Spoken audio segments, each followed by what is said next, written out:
Developing tonight, the FBI has foiled a terrorist bomb plot in Kansas. These three men are accused of planning to blow up an apartment complex in Garden City. That complex is home to a mosque and about 120 Somali refugees. FBI agents with the Kansas City field office were in the thick of the 8-month-long investigation. KCTV5's Betsy Webster has been looking at the evidence and talking with people in our Somali community. And Betsy, this was more than just talk, right?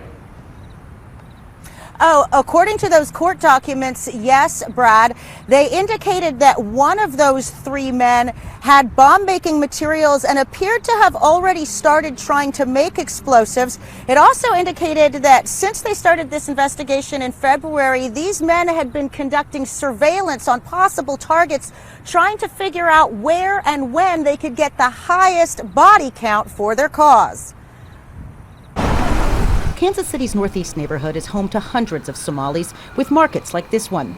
Many, like Mohammed Noor, are naturalized citizens who have lived in the U.S. for decades and have been welcomed by their neighbors. In any society you can find crazies, and I think those three people represent those crazies. Still, he and Abdul Latif Ali, who runs a tax business here, say they're disturbed. But unfortunately, in 2016, I am not surprised because, let's be honest, we see the TV, what's going on. He's referring to the election year rhetoric, but even that couldn't prepare the men for words as intense as what the charges allege. Court documents quote one of the men in the group saying, "The only good Muslim is a dead Muslim. When we go on operations, there's no leaving anyone behind. Even if it's a 1-year-old, those little effers are going bye-bye." The men allegedly met weekly, called themselves the Crusaders, and were working on a manifesto to release at the time of the attack, which was planned for November 9th, the day after Election Day. These individuals had desire, the means, and the capabilities, and were committed to carrying out this act of domestic terrorism. But the main reaction here isn't fear of violent action, but pain from the words they saw. I have 4-year-old kids, so how do I explain to them something like that? And it particularly upset these two men because, as they explained to me, they fled their home country because of violence, sectarian violence caused by religious sects. And they truly believe that the United States, in contrast, is a place of safety and freedom.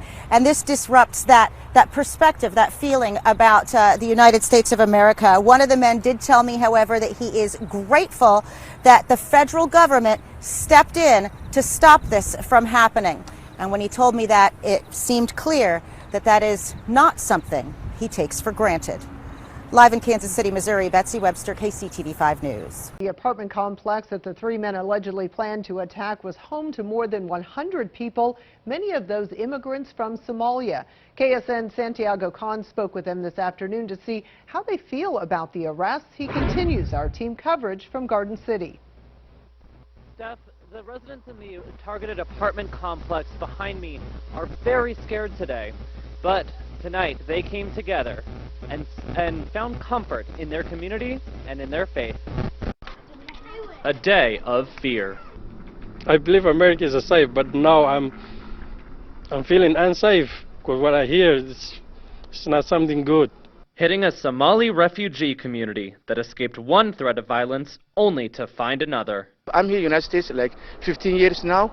I never meet any problem except today when I had this information, and it makes me shocked and scared really.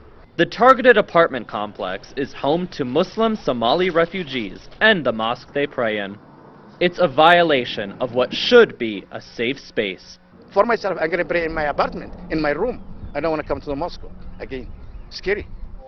But some residents are standing strong, refusing to be afraid to pray in their house of worship. Yeah, I'll be there, first person. You're not worried? Yeah, I have no idea. But if it comes again, maybe I will worry.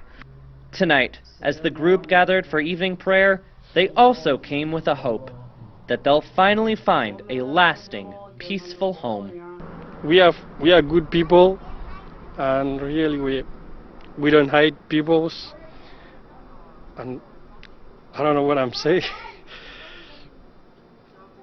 but I don't know. Stephanie, one of the residents here tells me that some of his neighbors are already talking about moving to a safer place. but he's trying to calm their fears by reminding them that the suspects were arrested and that it will be hard to find a place safer from domestic terrorism than Finney County. Live in Garden City, Santiago Khan, KSN News.